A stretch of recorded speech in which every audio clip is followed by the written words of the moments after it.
Hi folks, welcome back to the channel. Today we're doing a review and reflections on my Canada trip. Got back a couple of days ago, so I want to give you some early insights and review on what it was all about. We're going to then cover off some of the kind of key things: travel, what the lodge was like, what the fishing was like, tackle, all that sort of good stuff. But before we jump into that, I want to show you what it was all about. Here it is.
As you can see folks, it was pretty epic. This is a nice short, sharp view of some of the experience, but certainly not capturing it all.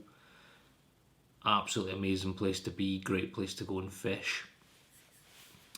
So starting off with the travel side of things, quite a few flights to get there. So we travelled from London to Calgary, Calgary to Vancouver, and then Vancouver to Terrace, which, yeah, you're jumping on and off flights, but certainly the Canadian immigration system and the way that they process people that are travelling on multiple flights isn't an issue. So I wouldn't shy away from it, is basically the feedback there. Not a problem at all. Even though we had some short turnarounds in between flights and some flights were delayed, they're running a smooth operating machine over there is the bottom line, so not a problem at all. From a lodge perspective, Williams Creek Lodge, Darren Bison, as he tells me, it's bison, it's not bison, so we'll get there. Sorry Darren. Yeah, awesome. It's a well-oiled machine, and they are a little gang, a little crew that are friendly and fanatical about fishing. If they're not talking fishing, they're probably asleep, is the bottom line. Very welcoming. Big shout out to Darren, Aggie, Kevin, Kerry, Mike. All those guys made the trip absolutely superb and a very welcoming experience, and certainly the people that are at that lodge, there is a similar feel about everyone of we're all in it together, everyone's interested in what everyone else is doing, tips, advice, different experiences, great place to be. If you haven't been before, give Darren a shout, is what I would recommend. Great lodge to go and be part of. From a gear and fishing perspective, obviously I did a bit of a video before I went out talking about what I was taking. Key reflections from that perspective: 2 rods is an absolute must. I broke my primary rod on day 2 fighting a fish. Turns out putting the rod into the ground at high speed to try and get pressure on the fish is not a great idea, so section 2 ended up in 3 pieces. Thankfully the guys at Summers were able to fix that upon my return, but yeah, definitely take 2 rods, if not 3, if you've got them. Other key thing to call out is pink is king. Certainly in late July, August, you want pink flies, and on top of that you want unweighted flies as well as weighted flies. I would say the majority of flies that I'd taken with me were weighted with big cone heads or beaded eyes on them, based on the feedback and suggestions that I had from people who had been before. The water was low, so take some unbeaded, unweighted flies would be the suggestion. I also spoke about hooks before I went out there. I ended up buying additional hooks. I went up to 3/0 and that paid off, certainly on some of the bigger fish that I was able to hook into. When you're talking about fish out there that are, you know, anywhere from the 16 up to 25 pound mark, you want the bigger hooks, given that you're using a single. On 1 or 2 occasions I had a 2/0 or a 1/0 on the back of an intruder or a tube fly. I ended up losing the fish, and yeah, some of that might be bad angling, getting excited, but certainly didn't have the same problems when tying into certainly bigger fish with a bigger hook. So that would be my recommendation, take some of those as well. As far as leader and tippet go, I spoke about taking, you know, 15, 18, 20 pound fluoro. I would stick to the 20 is again my recommendation based on my experience. Take some 25 as well, depending on what you're targeting. That will pay off in the long run. Last but not least, as you can see from the video that I've put together, some of these fish fight very hard.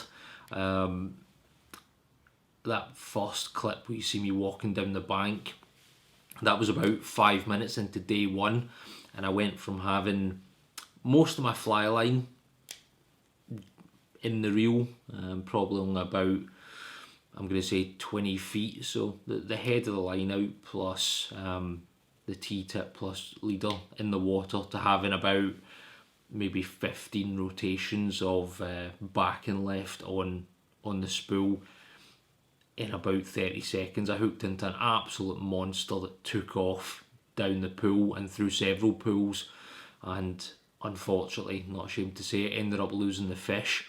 It was an absolute beast. So from a reel perspective, something that is a quality reel that has a good strong drag system on it and isn't going to fail on you. I was using that Hardy Fortuna that I took out. The drag system was solid. However, that was just a very strong fighting fish. But just to give you an example of what you're going to come up against out there, these are not weak fish that are going to come in easy, not by any stretch. From a clothing perspective, I spoke a little bit about this before. You see me dressed like this in quite a lot of the videos. Very varied temperatures. There was days where we were fishing in 28 degrees direct sunlight, which is brutal. Make sure you've got your factor 50 with you.